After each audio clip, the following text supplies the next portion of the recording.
So welcome officially everyone to our first fall leads meeting. And again, thank you all for joining us. And Sherry, if you just want to pull up our PowerPoint.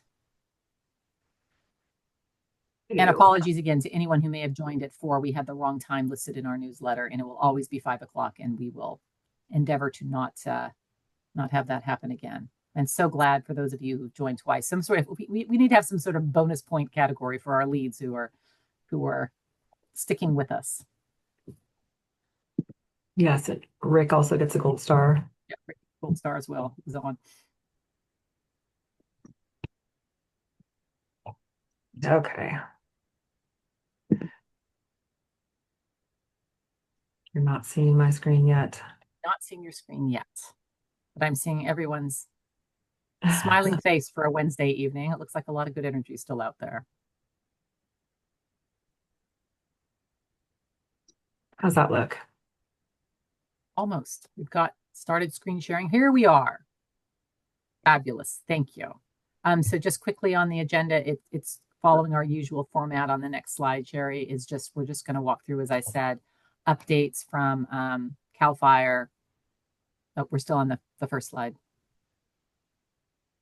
Lost my slide driver.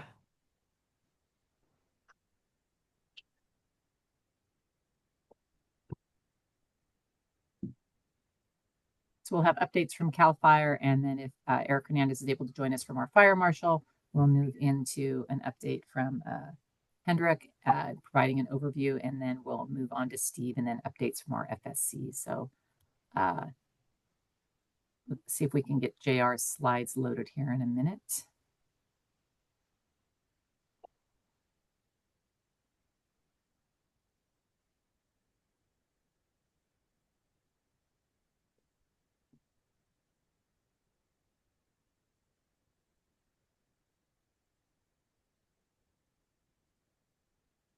I'm not sure if Eric is on, so maybe we just move into JR's presentation.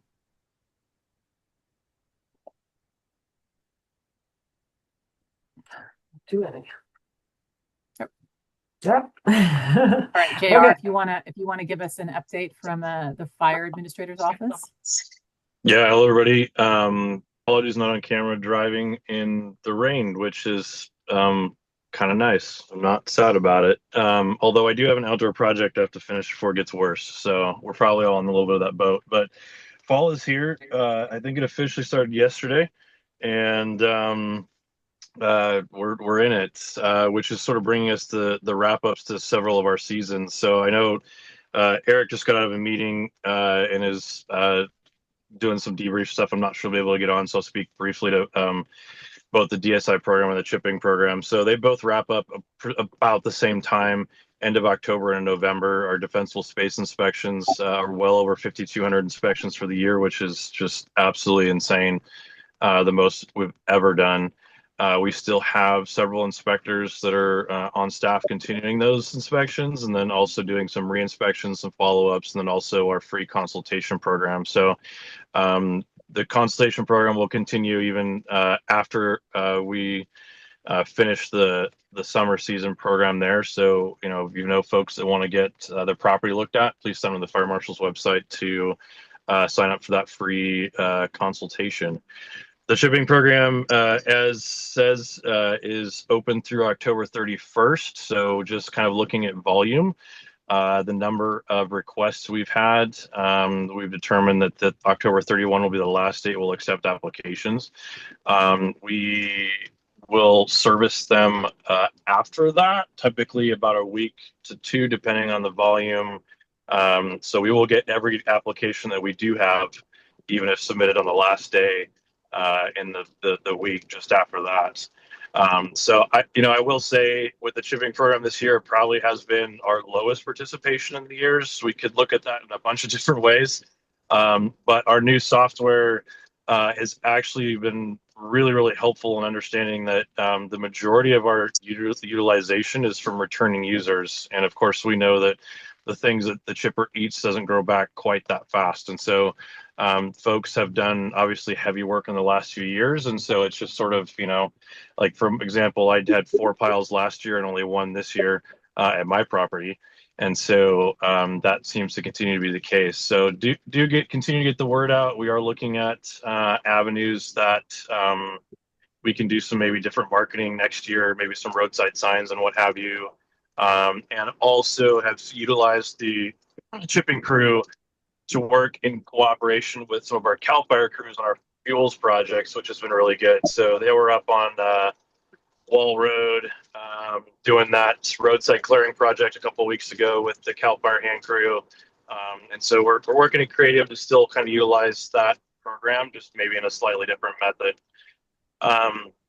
That slide there that's just come up is a dashboard that we've kind of debuted out of that new software we've been using, where you can actually go in and self-service for you guys to look up what your fire, what the things would look like specific to your Fire Safe Council area.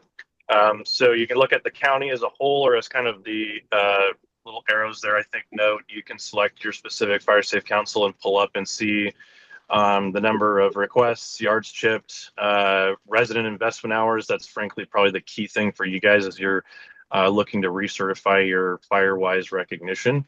And you can pull that at any time. So it will update as we finish a reservation in your area.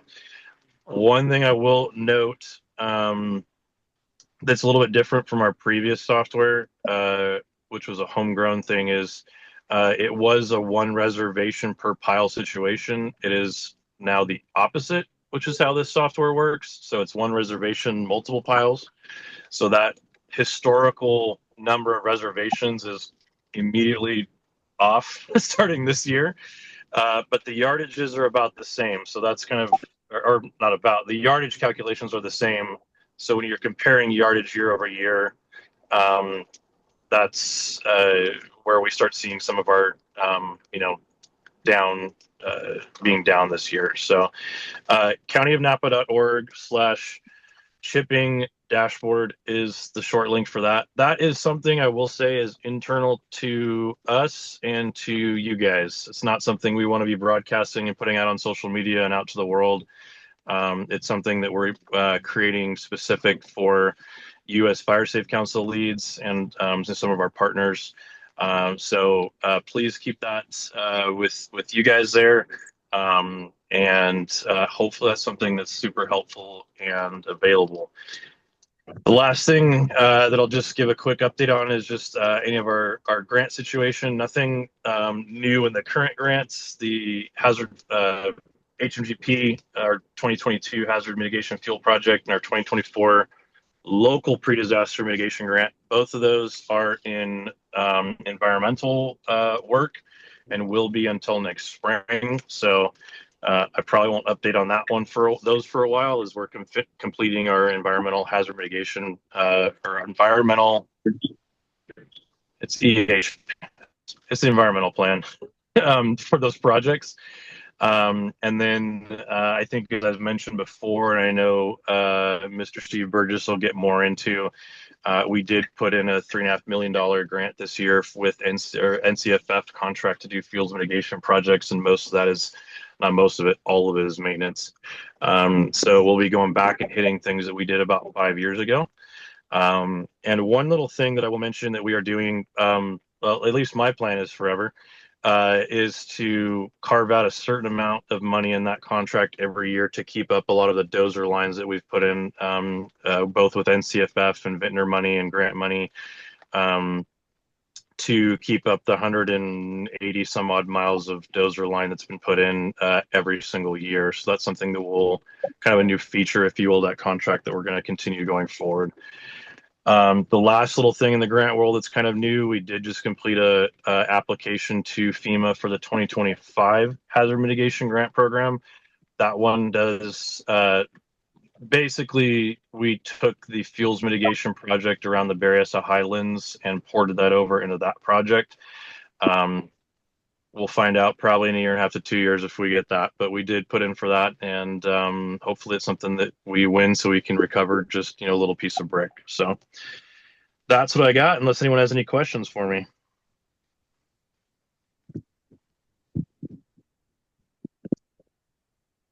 If there are no questions, I would just like to take the opportunity to thank JR again. When I first heard about this tool, I asked if we could have specifically the Fire Safe Councils in because I thought it would be so helpful uh, for reporting purposes. And he said, absolutely. And now, as you can see, it's a lot easier. You don't have to guess what is England. Does that include just my Fire Safe Council? Is that other areas? He has put in the borders of the Fire Safe Council so you can pull this data.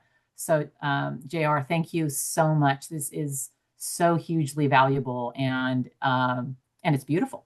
And I went in there and it's pretty easy to use. You know, you just have to remember to click. You have to click out of it, this top zone. It automatically is populated with unincorporated areas. You have to click your Fire Safe Council and then unclick that. But you apply it and you get your numbers, and it's really great. And again, thank you also for sharing it with all the Fire Safe Council leads and not just with us at Napa Firewise, because I think it's going to be great for them to go in and maybe use this as a motivational tool to get people to sign up. No, absolutely. It's a fun. It's a great enhancement to the program. I'm super happy that we were able to get this deployed, especially for this year. And it's fun to play around with and kind of see the heat map like you see there. It doesn't give specific residences, which is nice. So for a little privacy protection for everybody. But thank you all. Appreciate all your help. See this being a Fire Safe Council contest in the future. Who can get the most different categories of chipping? I don't think we have Eric on, like as JR said, he may be back to back. I know he's here so many months, and I just appreciate both you, JR and Eric, always taking the time and, you know, making your schedules and available for these calls. So thank you. With that, I'd love to turn it over to Mike Wilson to give us a little introduction for our next speaker, Hendrik Smetting.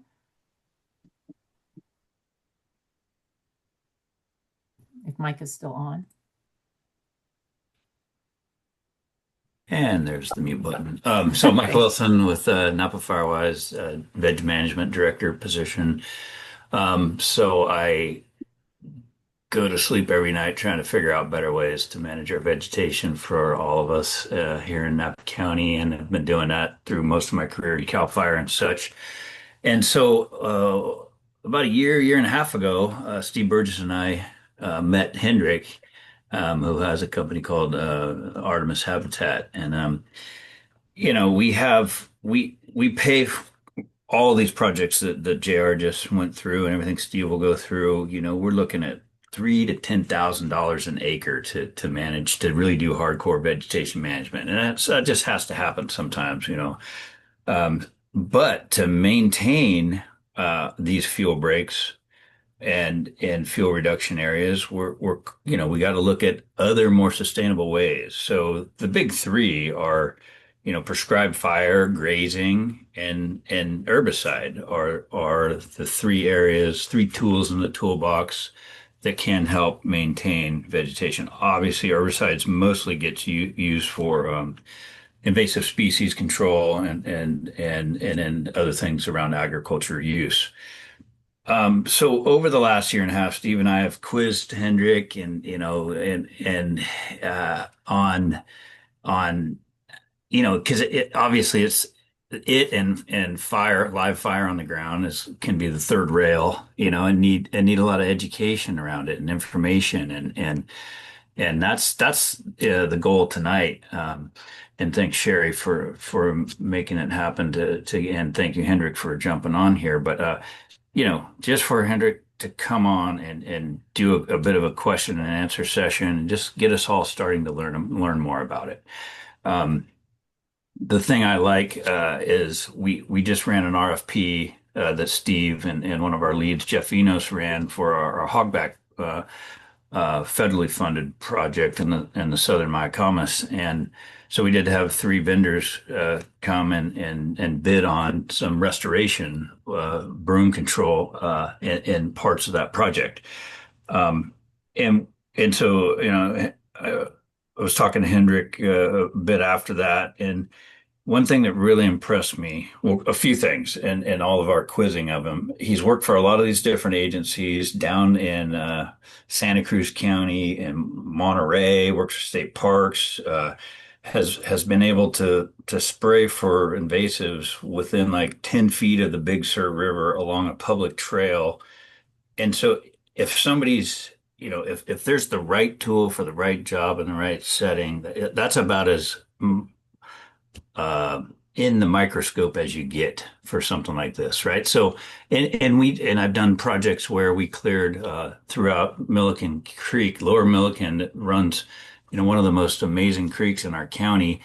And we were clearing on both sides down through the Silverado, and then and Leaf Bryant from Flood Control was able to utilize herbicide to control some of the invasive Himalaya berries right in amongst the creek. So that told me that there's ways to learn and utilize this as a tool that can be responsible, and that we just need to get more education. So one thing, last thing I'll leave, and talking to Hendrik after that bid walk last week, I think it was, or the week before, up on Hogback, is he actually reached out to the other bidders there and said, "Hey, if you ever want me to share information on how we apply and how we do this stuff, please come out and ride along with us." So he's totally open. He said, as he said, there's plenty of broom to go around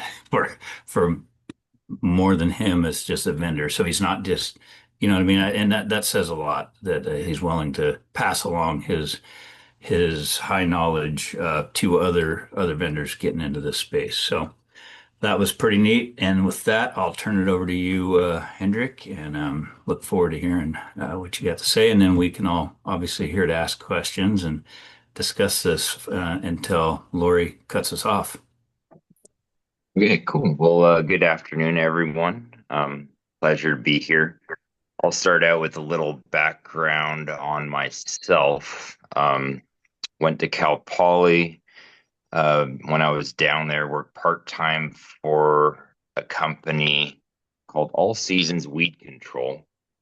And we focused on state park, military bases, city properties, numerous restoration sites, including Chevron facilities across the state.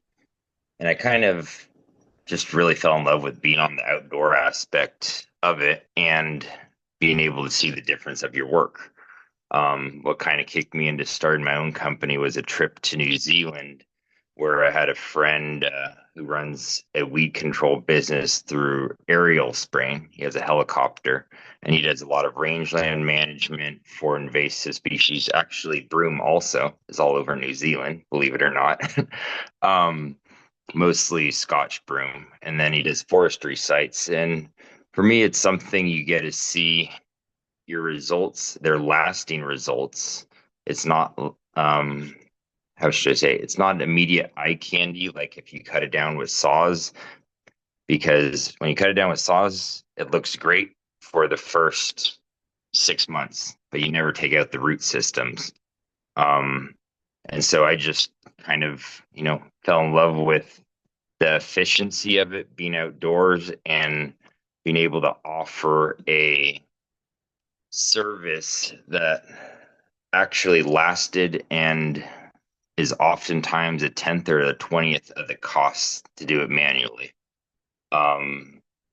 And given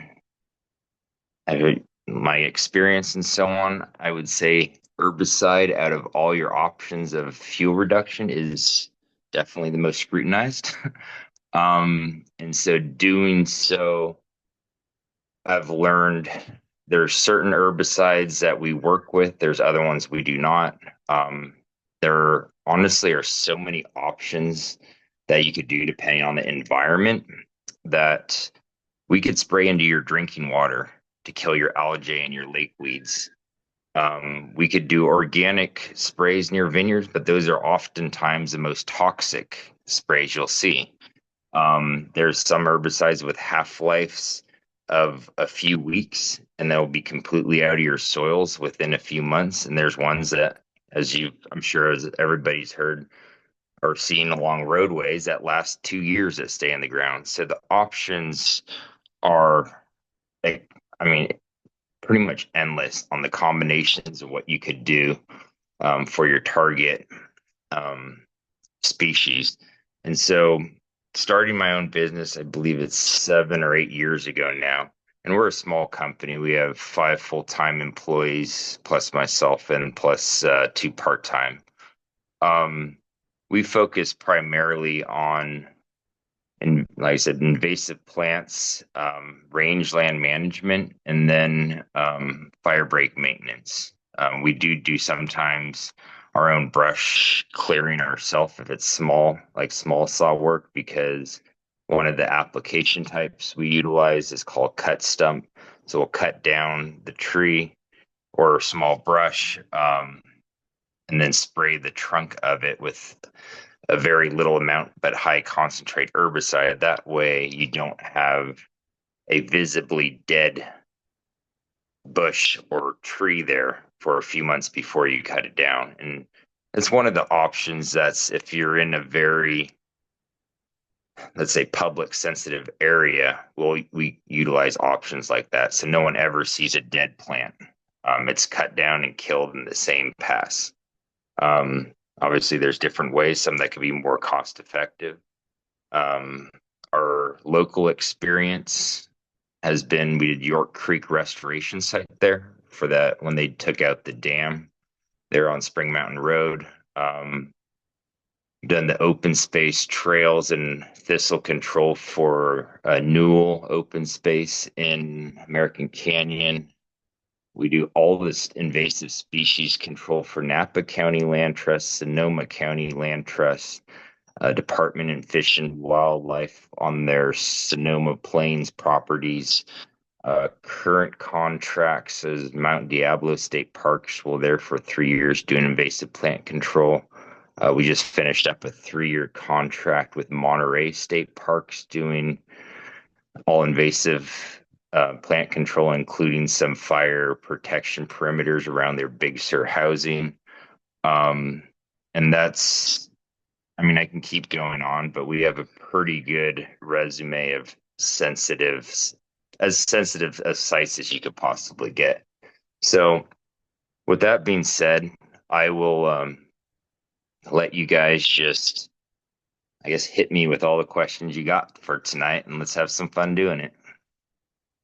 Because I've probably heard most of them before. Hey,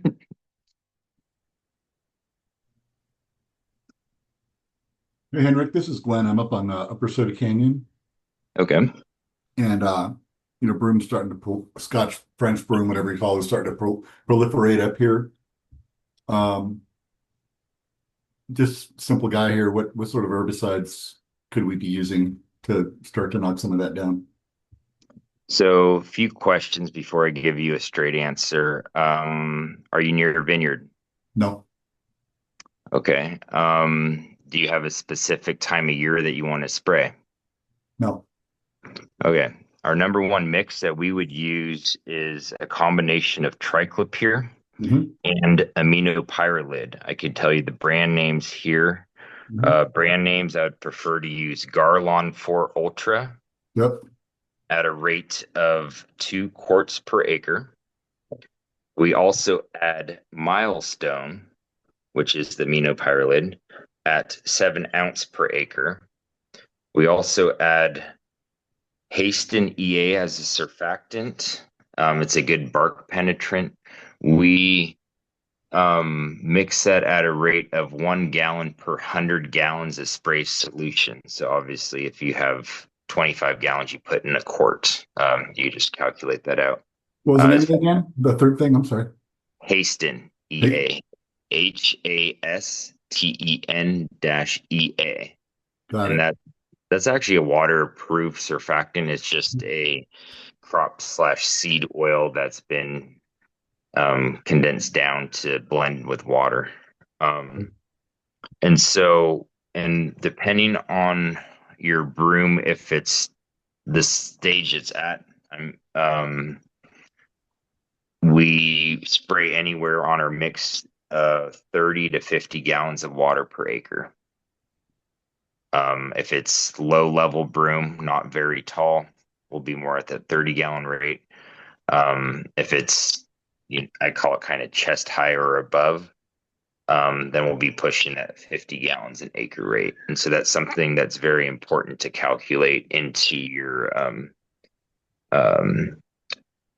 into your mixes, because the milestone rate that we use on there, it works very well as how should it has pre-emergent properties, and so you want to make sure you don't exceed that 7 ounce per acres on that milestone. Where the Garlon, you have some wiggle room. The milestone, that is, I believe it's right at maximum legal rate, and so it's something to be very aware of. Okay, good. So I have the triclopher. I'll look into this other stuff and try to work up the calc for smaller batches. But what time of year is best? I would recommend pre-flowering, pre-bloom, and that's typically May or June, because that way you have a good jump before the next seed bank. Another important aspect is the farther you get on in the summer, the more risk you may have with using Garlon 4 Ultra, because it is an ester formed herbicide. And you do not spray Garlon 4 if the daily high is going to be over 85 degrees, because it has the potential to drift. Right. However, the use of Garlon 4, you can get away with using literally half the herbicide of the non-ester form of triclopyr. And so the kill rate is going to be very high, 90%, while your next option, you're sitting at about 65-70% kill rate. All right. Great. That's going to be good for now. I know a lot of don't want to hog up the whole time. Thank you. Yep, no problem. Quick follow-up then to Glenn's question is, if he had an organic vineyard on his property, how would that change?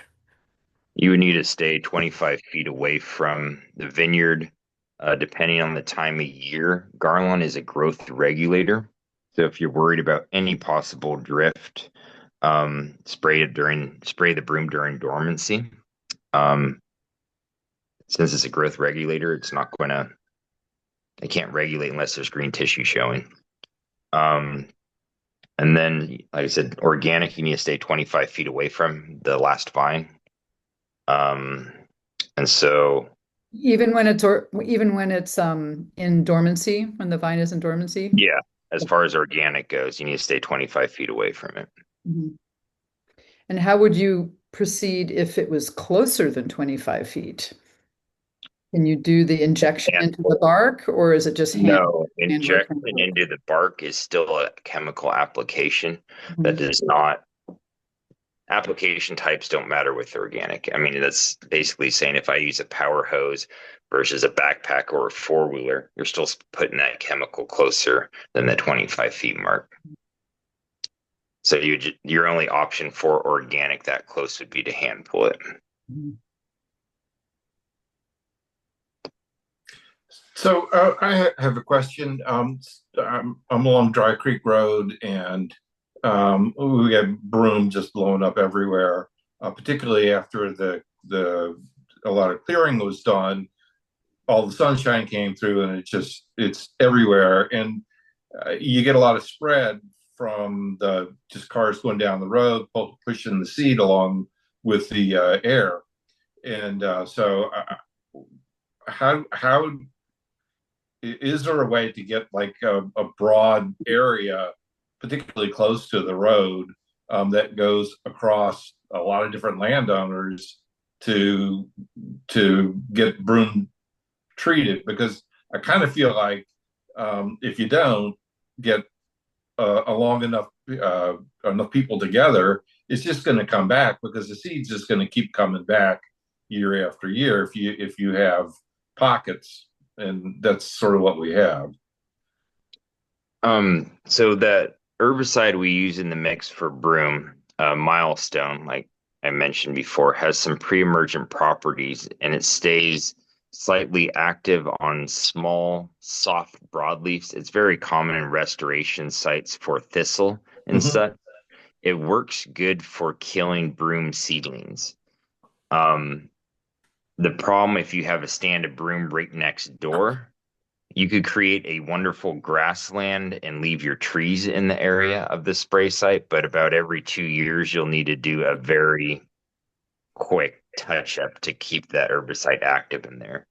And yes, it is obviously difficult to get every homeowner to agree on the whole thing in the area, but in my experience, when one property is clean and then the neighboring property starts to look really bad, at some point people give up and they're like, you know what, go spray this. And it might be 1 year, it might be 5 years.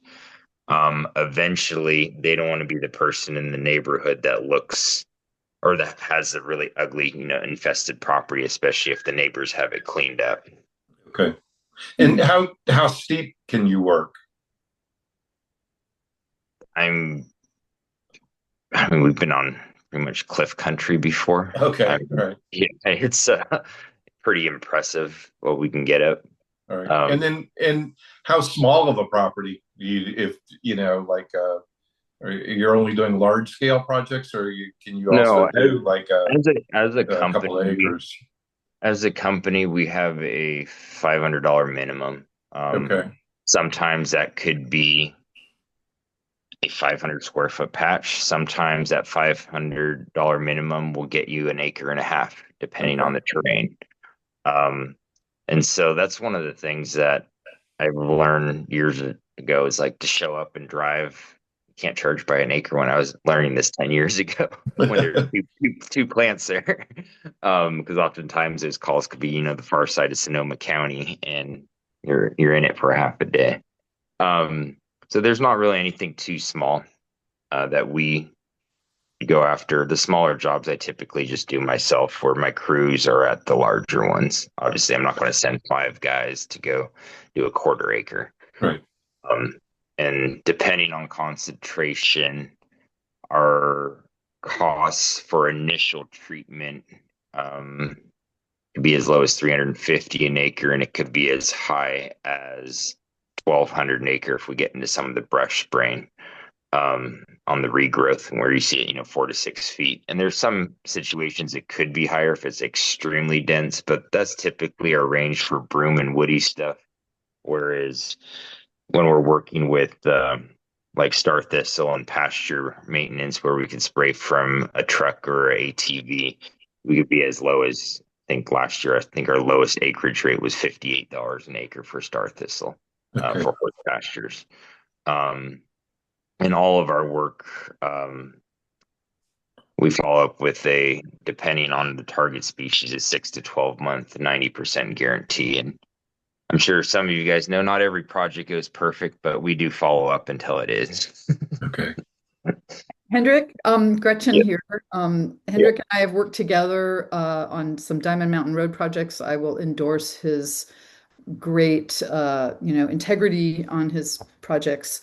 So could you speak for a minute about wildlife? Because we had a neighbor on Diamond Mountain Road that was very concerned about, for example, a stand of trees nearby, some tree of heaven that we were trying to eradicate, that had a long-term owl family living in it. And she was concerned that the owl would eat a mouse down below, and that the mouse will have eaten a seed or ingested some part of this herbicide that was being used and create a danger for the owl. So could you just give a little bit of an idea about how wildlife might be affected or not, actually is not that impacted by these applications?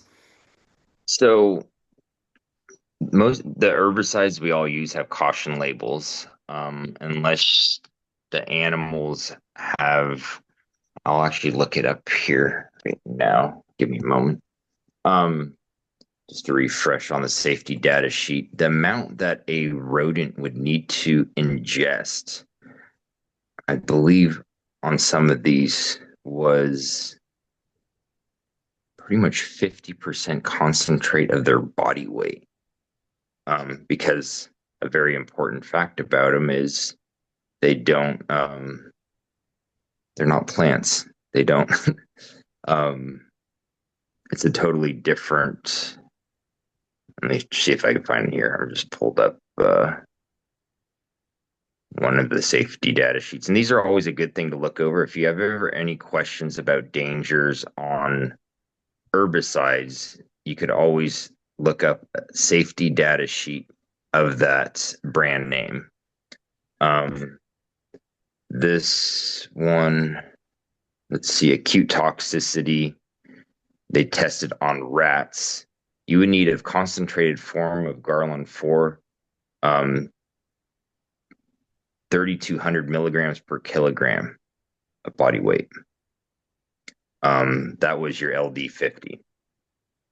So when you start to look at those numbers, that rodent will have to ingest a tremendous amount of concentrated form, which is pretty much as soon as you spray it out there.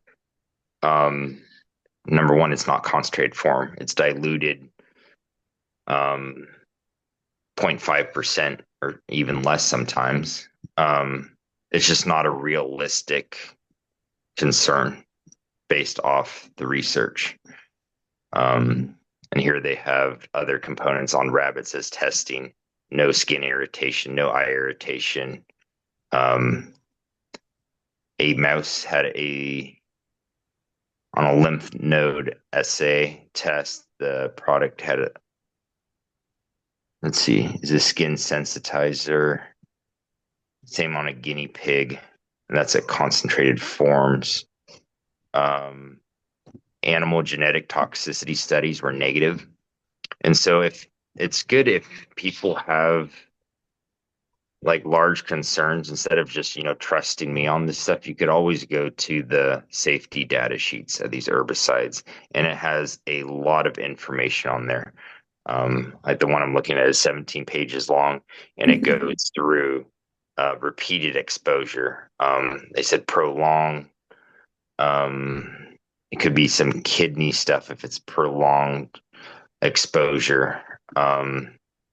But again, at the rates and stuff that we're spraying out there, I've never seen a concern personally. The park biologists, the fish and wildlife biologists that we've worked with, these are herbicides that we use on all those sites. We don't go outside the box. Because we've also all heard about, people contracting cancer, lymphoma, or whatever from prolonged exposure to, say, Roundup, right? That's been in the news, and that's something people comment about being concerned with. But again, that's like a human being who isn't necessarily protecting themselves the way you and your crew would be in the past, with lots and lots of Roundup that, when it was told that it was completely benign.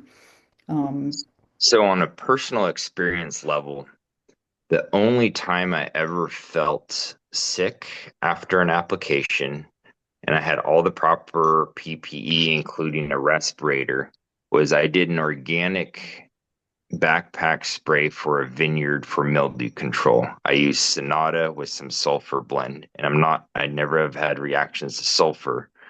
I ended up reading further on the product Sonata. I believe that was the name of it. And that was an organic vineyard spray. And that's the only time I've personally been sick. And then I started reading up on it. Oh, well, it kills this plant. It's danger to mice. It's danger to vertebrates. So the thoughts that organic stuff is always safer or is better is not necessarily true. My crew and myself, obviously, we have our PPE per label requirement, your safety glasses. But the biggest thing comes down to responsible spraying. Don't be spraying overhead. Don't have your pressures too high. Make sure you have large droplets, and you can go from there. It takes some training. None of this is rocket science, but you have to think a little bit. And the issues I remember we had with my prior employer, this is going on 16 years ago. We had these backpack sprayers, and we were on a project, steep hillside. I want to say it was for it might have been one of the parks down in Monterey, actually. And the backpacks were always leaking herbicide onto the back of its workers. And was kind of shocked that it was never addressed. We had a zip tie with some, paper there. and or paper towels wrapped, but you'd still, we put some blue dye indicator into the mix so you could see where you were spraying. But at the end of the day, most people had blue on the back of their shirts. So I simple fix when I started my own company. I just bought a brand of backpacks that literally cost $12 more per backpack, and I've never had a single guy with a blue back in 7 years. And so as far as safety goes with my employees, it just takes paying attention and being responsible. And yes, that comes with time, but the biggest risk that I see is people spraying with improper pressures, improper mix rates, and lack of basic training. We'll also talk about that sort of overspraying, because there's been some bad stories in the past about, say, Napa County, who doesn't want to spray anymore because they've gotten in trouble for spraying roadsides in the past and having it drift over onto somebody's vineyard rows. But you would talk to me at one point about temperature, weather, wind, and just using all those factors and not spraying on those days when those factors aren't lined up correctly. So first off, it is illegal to do an herbicide application when wind is greater than 10 miles per hour. Common sense would say if you're worried about vineyards, even if it's 1 mile per hour and it's blowing towards the vineyard, don't spray. Garlon 4 is probably the most scrutinized herbicide in regards of drift. There's been some cases along with 2,4-D in other states along railroads and so on when they're spraying in high temperatures and it volatilizes. I did a test, this is going on 5 years ago, where I had a small bucket and I filled it with about an inch of concentrated Garlon 4 Ultra, and I placed under a grapevine. The daily high got up to 108 degrees. Zero damage to the vine. And from those personal experience, I tried it with some other herbicides too, no issues. What I realized was people are operating with too high of pressures in their spray systems, and they're operating in windy or not necessarily too hot, but when the heat is there, it exaggerates the possible damage. And one of the most famous cases or well-known cases in Napa County was there's an employee at Bothay Park there.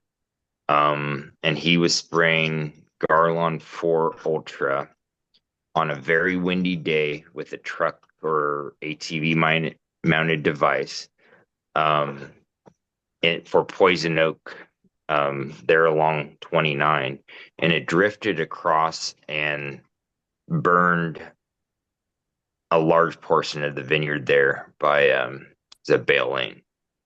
That's kind of the standout case in the county.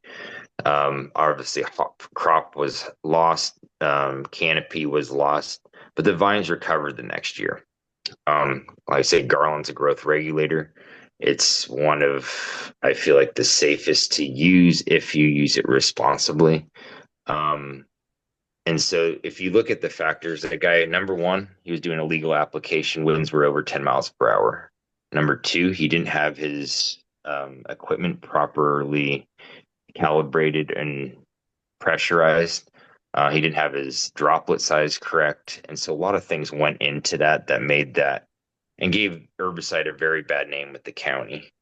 There's also been situations where I've seen where workers will, especially with roadside mounted sprayers, they don't flick the switch to turn it off as they go by a vineyard, or they're too late on it. And then you have the risk for drift. I've seen the burn marks in Nevada County where you see the sign, don't spray. And you can see whoever went there and sprayed on the county road, they didn't stop before the sign. They went 6 feet past the sign.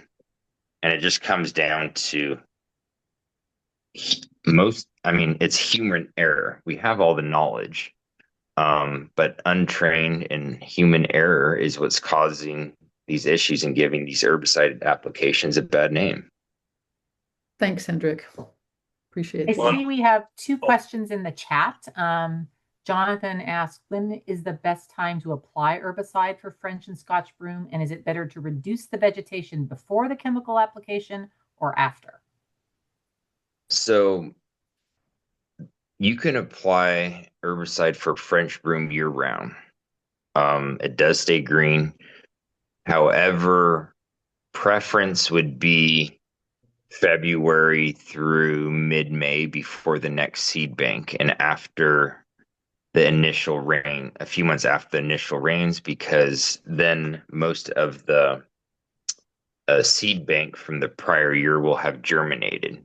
And so you're kind of in that time period, you're kind of getting in a way, a 2-for-1 deal. However, you can spray year round. That's just the time frame where we've had for broom pushing 97-99% success on the initial application for long term. Whereas if we're spraying, let's say September, October, we might have 90% success. And that, I mean, it might not sound like a big difference, but when you're a company that has a guarantee, believe me, we know our numbers. How about Tree of Heaven? That could be a tough one. Not when it's dormant. Ideally, spring through. Probably we got about a month and a half left before it goes dormant.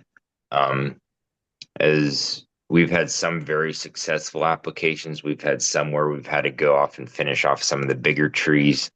Where we were there on Diamond Mountain Road, I actually drove up there. Most of the stuff we treated had died. However, there's certain property owners that didn't want treatment, and then we didn't see the seed bank when we sprayed this past spring. And when I drove up there about a month ago, there was a whole new wave of trees coming up because people had cut down. And lots of times, if the stump is cut below the debris level, you can't spray it. You don't know it's there until it pushes again. So back to the other half of that question is it better to spray before or after clearing? I would say it's better to spray before, but whenever you go through an area and clear, you're creating soil disturbance. Soil disturbance promotes most of your invasive plants, and that's why we see most of our invasive plants along roadsides, because it disturbs soil, and obviously vehicles and people spray them that way. I would prefer to spray broom before and then have a planned follow up 6 months or a year after clearing. The reason I would like to spray before is it allows us to, on the larger size broom, it allows the herbicide to translocate down into the root systems and kill it. Therefore, the plant's dead. And then if you were to cut it down, we're going to be missing some of the stumps there, and it turns into more of a different type of application technique. Because the more surface area, the more leaf matter, the more bark that's showing of broom specifically, the better the herbicides could get drawn into the plant. Think of it as you only see an inch and you spray it with the same concentration, or like a broadcast. Let's say we're doing a broadcast, you're only getting very little herbicide to stick to that plant. Whereas a plant 6 feet tall, you're getting 10-15 times the volume of active ingredient that could be drawn into the root system. And another thing I should clarify is those herbicides I listed for broom are broadleaf specific.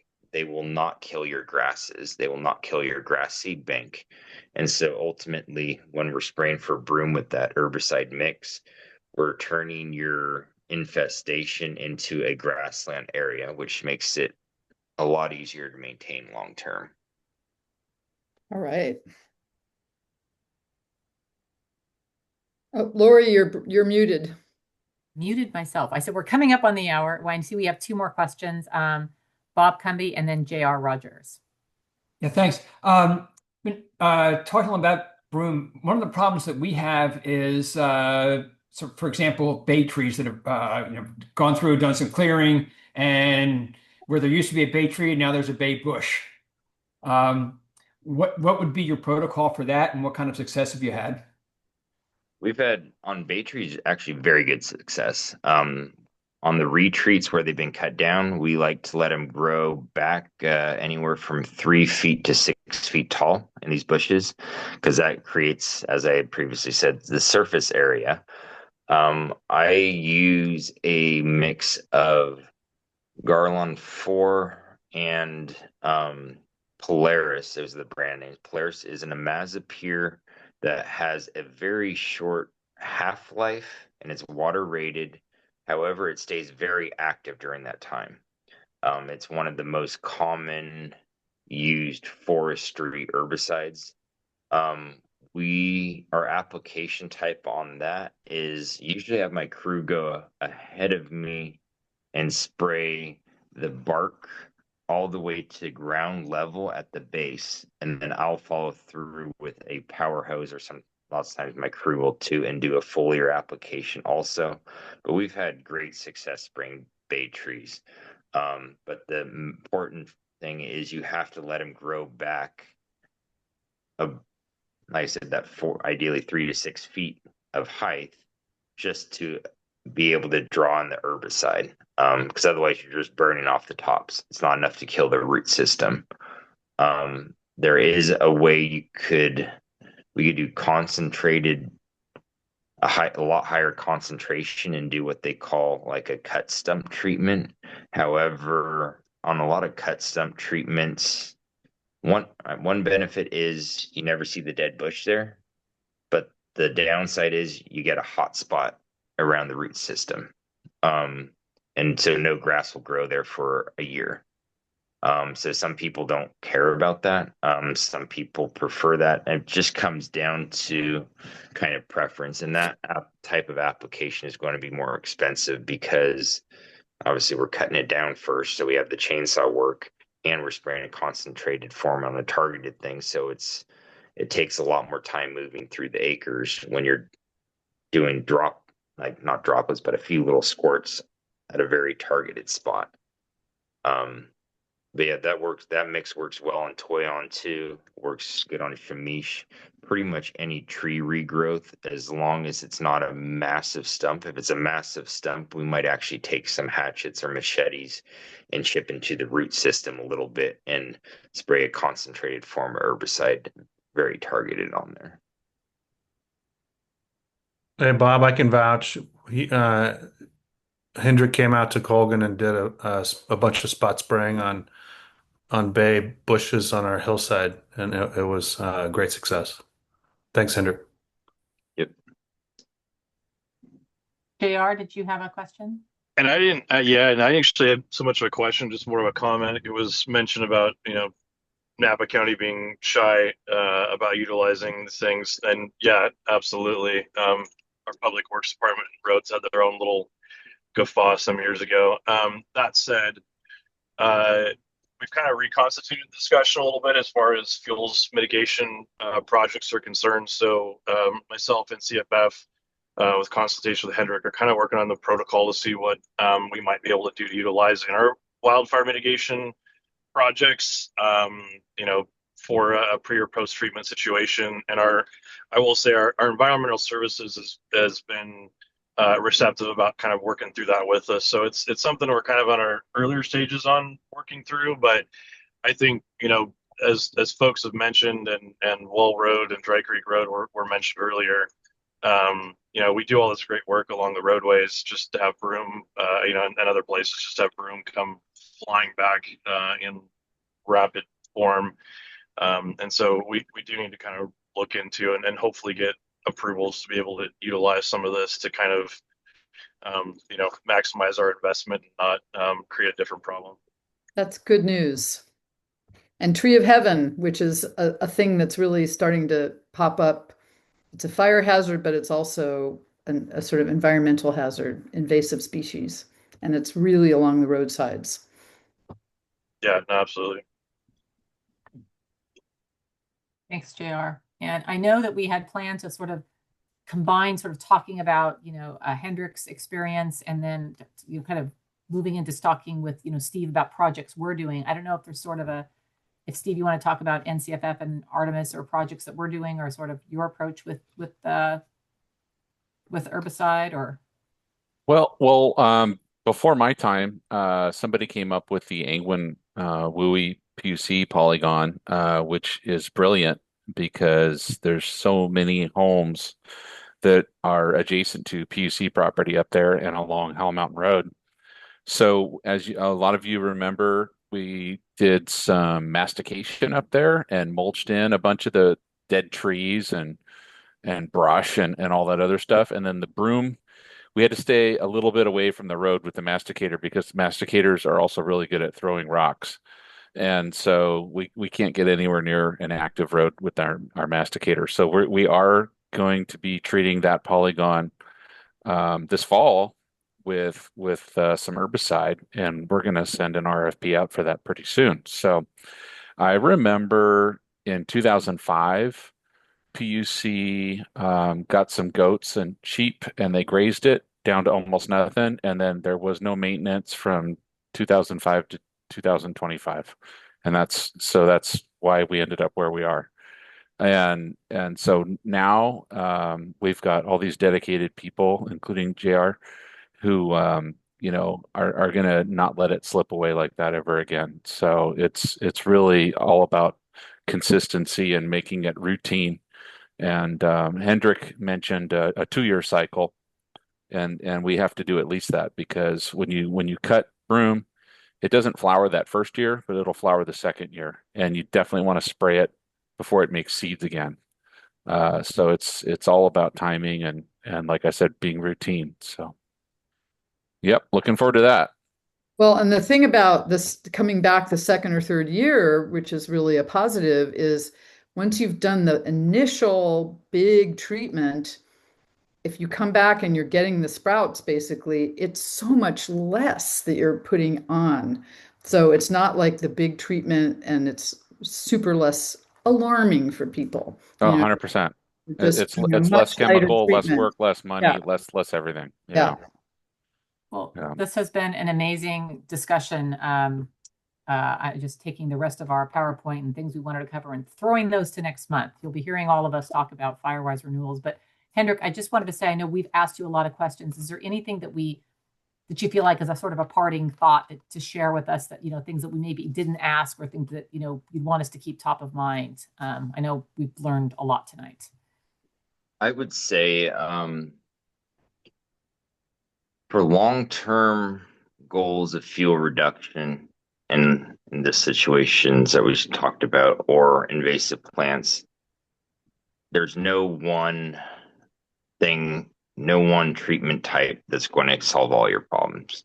I always like to say that herbicides are an amazing tool to allow you to get to a point where you never need to use them again. I believe that, and that's kind of a cool part of most of our projects. Sometimes within a 2-year period, we have a minimal touch up that's oftentimes 10% of the initial application cost. And I've heard of people, from my first year, saying we haven't needed a retreat since then. And that as long as you have responsible grazing, where you don't overgraze it too much afterwards, you could really gain a step up to where once you cut your brush or your broom down, or you've sprayed it, you can maintain with other ways, but either weed eaters or, like I said, a light grazing, consistent grazing. And even if you keep it at grasslands, but keep in mind, it's not a cure-all. It is the most affordable tool that we have access to at this time. And like I said, it allows you to get to the point where you don't need it again. And so I would say 90% of our repeat clients, it's new projects. It's never the same area. And I kind of like that effect because I've grown up in the country. I don't know, I've always been, I don't know how you say, curious and try to be at one with nature. And in a way, herbicide contradicts that, but I see it as a tool to get you away from it. As weird as that sounds to say. It's just like using fire to prevent further fire damage. You know, your prescribed burns, you utilize that to prevent the big ones. And that's the same kind of concept I have with herbicide. Yeah, well, the broom's a problem in a lot of places, and it's freaky to watch how quickly it grows up here.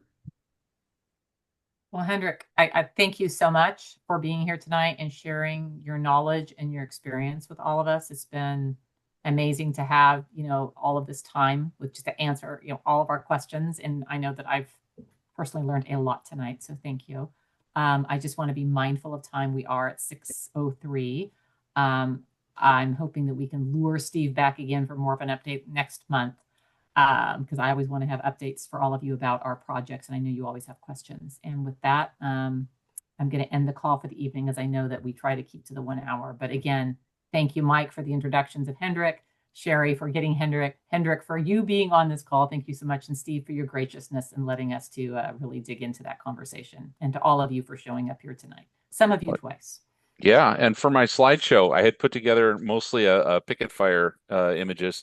So if you have requests for what you want to see from us, let us know, and we'll include some images. So thank you.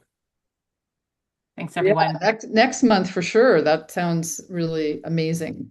Yeah. Good deal. Yeah. And you were out there on the front line right at the beginning, so you ought to know. I got lucky. I was one of the first ones there, so I got to run the pump all night. Yeah, well, we're all lucky that you're out there. We're lucky. We're the lucky ones. So, yeah. Thank you. All right. Thank you. Thanks, you all. everyone. Everybody. Good Bye-bye. night. Good Thanks, night, everyone. Hendrik. Thank you. Bye bye. Bye.